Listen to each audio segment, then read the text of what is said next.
With the authority of the Council of the University, I shall now confer the degree of Doctor of the University. I call upon the Vice-Chancellor, Professor Webb, to make this presentation.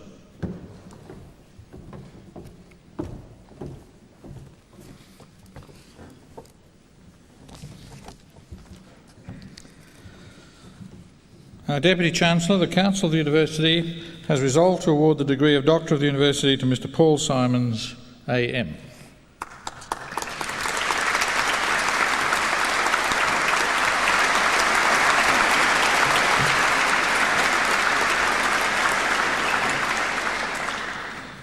Hedley Paul Simons was born in Swansea, Wales in 1927. In 1944, at the age of 17, he entered the Merchant Navy, where he spent the next 10 years of his life. It was during these formative years in the Merchant Navy that Paul Simons first gained a valuable insight into the qualities necessary for sound leadership and management.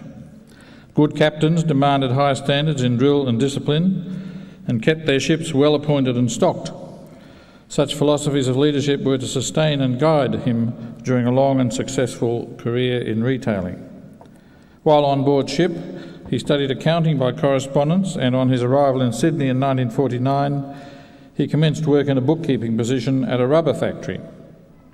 Paul Simons then joined Woolworths as a management trainee in October 1954. Over the next 24 years, he was to develop an intimate knowledge of the retailing industry, rising to become Joint General Manager of Woolworths Limited in 1974.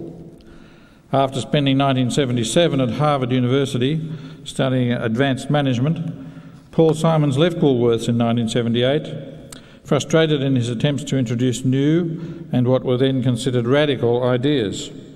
As a freelance retailer, he joined the Franklin's discount supermarket chain in 1979, and as chief executive until 1987, he was responsible for charting its great successes. Although considering retirement at this time, Paul Simon was lured back to Woolworths when offered the position of executive chairman. Through his dynamic leadership and expert guidance, Woolworths has established itself as the nation's largest food retailer and the second biggest overall retailer and private employer in the country. Paul Simons has been instrumental in revolutionising the culture in which the company operates.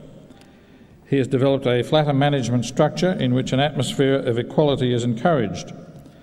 While staffing facilities have been dramatically improved, certain non-productive benefits for senior management have disappeared.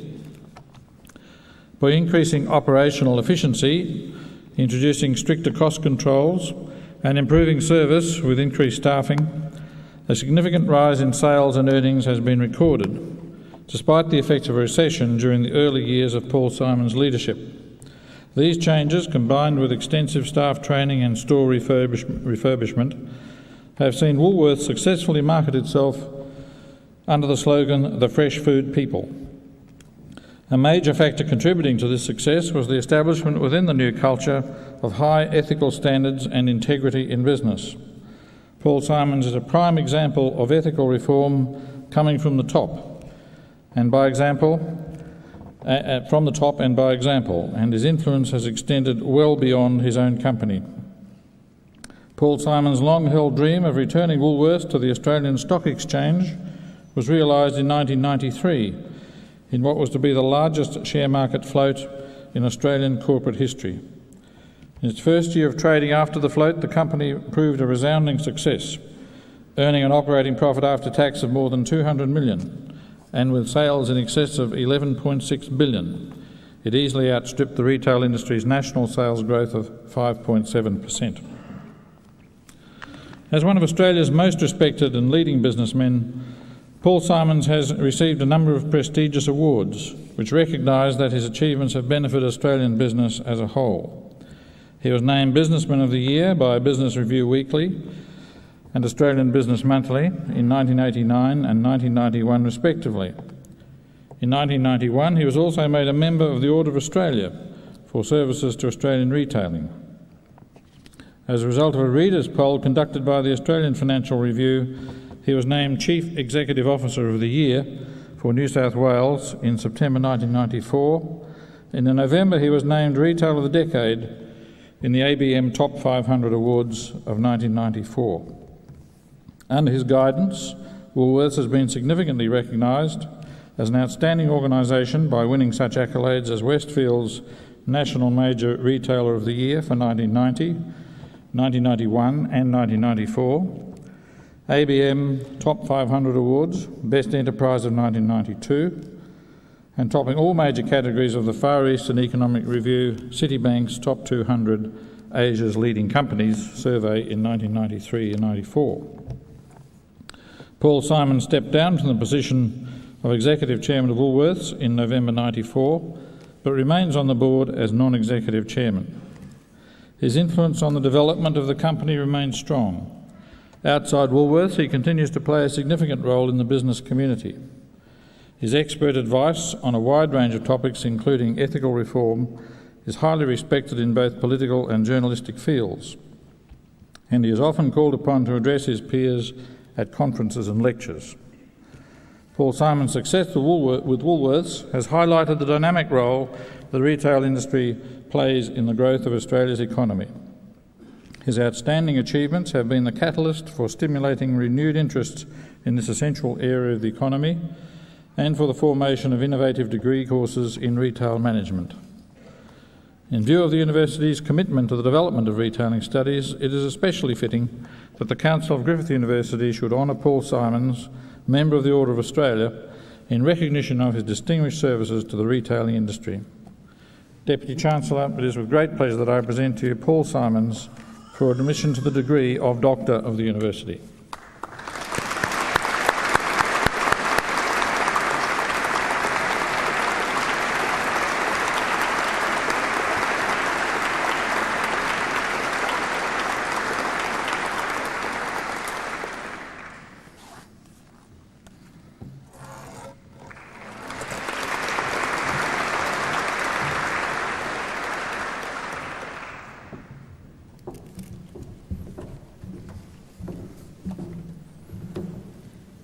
It gives me great pleasure to call upon our newly elected Dr. Paul Simons, AM, to deliver the occasional address.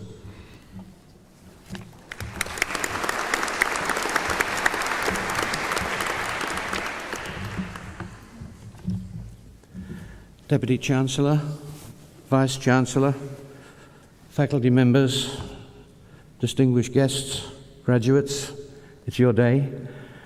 And it's been a lovely ceremony, and I'm very honoured to have been invited to come along and share with you the joy of receiving your degrees. It's a great day for you all, I know. It's a big sacrifice to do what you people have done in order to come up on the stage here and receive your degrees. I know that as a parent of children who've graduated. I know what hard work is involved. I know too the sort of sacrifices that you have to make in order to achieve the degrees, and the sacrifices that very often your families have to make when you devote so much time to your studies. But I'm quite sure that in time you will benefit greatly from taking the trouble that you have to improve your knowledge.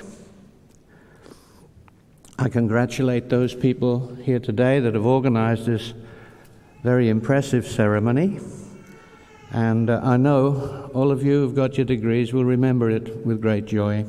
It's been well organised and a very dignified ceremony. You've heard something of my background during the introduction by the Vice-Chancellor. I've spent pretty well all my shoreside working life working in retail after coming ashore. I'm so pleased that this university is finally recognising that retailing is not just a Cinderella industry as it was when I joined it in 1954. It's a very highly developed industry now, employing almost 10% of the workforce.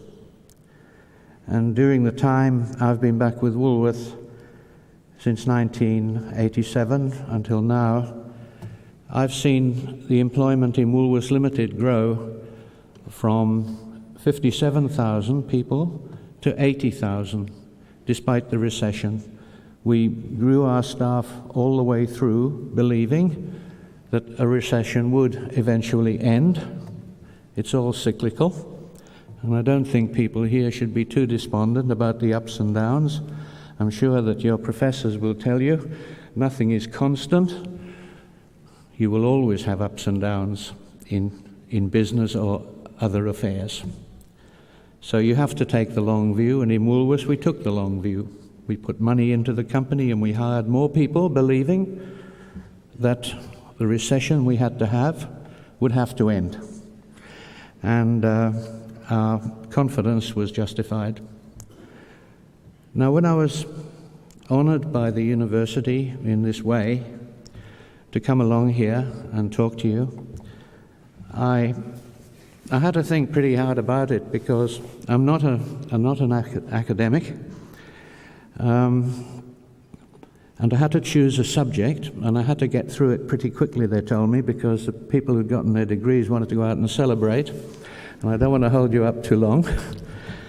But you may have gathered from what the Vice-Chancellor had to say the scope of the business that I've been involved in, the size of it, the dollars, the numbers of people and so forth. Business is never a one-man band, and certain individuals do get to be honoured because they're seen to be at the top of the tree. But one thing I've always believed is in the power of the people that you work with, your associates, the teamwork. So I chose as a subject the power of people. I've always been impressed with people's energy and ability, provided they're given their head and they have the knowledge to perform the tasks that we give them. Now, earlier this year, there was a story in Forbes, which is an American business magazine, which examined the reasons why the United States banks, and they might have included Australian banks, lost so much money through lending to companies that failed in the 80s. Central to their study was the question, why did many banks err so grossly in assessing the value and prospects of companies to which they lent and lost money? Which posed another question. Just what is it that constitutes value? Corporate value. Forbes concluded that there has been a fundamental change from the old industrial age yardsticks of worth. In the old days, bricks, mortar, plant, equipment, stock, past performance, and even goodwill constituted the worth of a company. It was fairly physical measurement of worth. Instead, what counts today, and this is Forbes' view of it after careful research, instead what counts today is intellectual capital, intellectual assets, being the sum of the education, experience, imagination, motivation, commitment, and intelligence of a company's people. It's almost intangible. The worldwide havoc of corporate failures and consequent bank losses in the 80s have forced us to accept that corporate success will, more than ever before, depend on the power of its people's intellectual strength. From here on, companies must be sure to recruit people with high levels of skills, the skills necessary to meet the competitive challenges of the remainder of this century and more especially the next century. Not just to recruit either, but to make a commitment to provide ongoing training in order to maintain a sharp edge to the company's intellectual asset, its people. This new post-industrial society, the so-called information and knowledge society in which we find ourselves, brings with it problems as well as benefits. Change always does. For example, will older management be prepared to make way for younger people? And I don't mean that the older management should be put out to pasture and retired. What I mean is that it's a responsibility of the older and more experienced people in an organisation to create a culture in which there is opportunity for the younger, more knowledgeable people coming into the company to develop new methods or activities which capitalise on the rapidly changing technologies and community lifestyles. As important as the technology and intellectual assets are to a company, they'll only bring financial success if the corporate culture is such that it recognises and encourages individuality. By that means, one is able to get the very best from its brighter, creative people, who in turn derive satisfaction from their work. I truly believe that during the last 7 years in Woolworths we have created such a culture. It was a very centralised company in '86. Today it is a decentralised company comprising something like 12 very large profit centres, each of which is managed by its own general manager or managing director with his own team of people. We devolved responsibility, we empowered our people, and then followed the success. Clearly, such a culture is attractive to high achievers who shun centralised bureaucracies. And for large corporation, that presents another problem. Decentralisation and empowerment is not without its problems. We have, for example, lately seen a very large and famous merchant bank in the UK, Barings, collapse suddenly and spectacularly because one of its traders was allowed to gamble in the derivatives or futures markets. The point I wish to make is that the smart company will have a positive, encouraging culture with plenty of latitude for its new ideas people, but it will have first-rate management information systems which monitor all significant elements of the business. Lack of management and board control featured prominently in the 80s horror stories, and I fear may continue to be a problem because as we become more and more reliant on computers, so vital information tends to be invisible. And this brings us to the subject of corporate governance. Following the failures, of course, directors are being questioned about their governance of their companies and their corporations. Governance has received a lot of publicity just lately, the Cadbury report in Britain and so on. But in spite of all of that, these terrible disasters continue. It's now well understood in Australia and elsewhere that directors must accept responsibility for what goes on within the company. Gone are the days when people join boards because of the prestige attached to the appointment.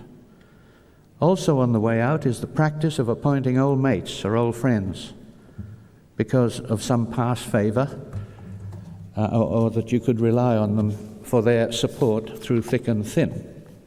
Directors now have to know what is going on and must question when they attend board meetings. If they do not understand the business, they must ask questions. Until they're satisfied, they have the knowledge to vote in favour or against a particular resolution.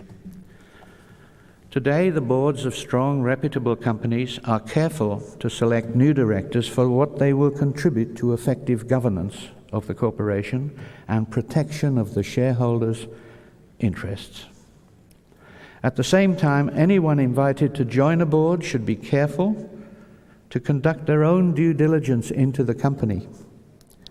It's very flattering to be asked to become a director, but I'm sure there are people about today on boards that were quite sorry that they ever decided to join it, having got inside and had a look at the parlour state of affairs. So it's incumbent on a director to conduct their own due diligence, to satisfy themselves that they're not going to be exposed to litigation resulting from any illegal practices, past or present, and that there are no insoluble financial problems.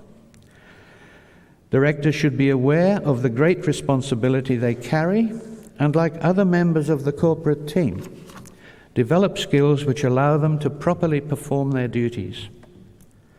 The Institute of Company Directors is providing special courses to enable directors to upgrade their skills periodically. Today, directors are expected to be able to serve on committees of boards, such as the Audit Committee or the Remuneration Committee, or on a committee called Nomination to pick other directors. They must also have a reasonably good understanding of corporate law today. No longer will a director be able to offer an excuse such as, "I didn't know it was going on." It will put you in jail if you don't know what is going on. At all levels of a business organisation, we have to be more knowledgeable and work smarter. Last November, Peter Drucker, the US business guru, wrote a story, The Age of Social Transformation. And I've only read reference to it. I haven't read it, but I intend to get it. In it, he said, 5 years from now, knowledge workers, technologists who work with their hands as well as with their theoretical knowledge, will make up a third or more of the US workforce, as large a share as blue-collar workers ever enjoyed, except in wartime. In other words, there's a great change taking place in the nature of employment. And luckily, fortunately, the people in this room are preparing themselves for that. He went on to say, there'll be no poor countries by the year 2000. Rather, they'll be referred to as ignorant countries, ignorance equating to poverty. Similarly, I believe the same will apply to business. There'll be those who are ignorant and those who'll prosper through improving their intellectual capital. Institutions of learning such as Griffith University have an immensely important role to play in providing the talent to keep Australian business, indeed the nation, right up with leaders around the world. We're sometimes criticised about our management practices, but all in all, we're not too bad on the international scale of things. Certainly in the retail industry, we measure up very well. I think increasingly in the hospitality industry and such, we're doing better. But we can still do better, very, very much better. And to do that, we must have the knowledge and skills of people like yourselves on our payroll. Throughout my private life and in my corporate life, I've always been fortunate to have had supportive, caring family, friends and associates with good health. Who could wish for anything more than that, except that each of you here today might have the same good fortune. May I conclude by thanking you, Deputy Chancellor and Vice Chancellor, for the honour you bestow on me today. I accept it with humility, genuine humility, because I know I'm in the presence of people who, in their own time and with the knowledge and skills that they possess, will achieve much more than I have. Once again, thank you.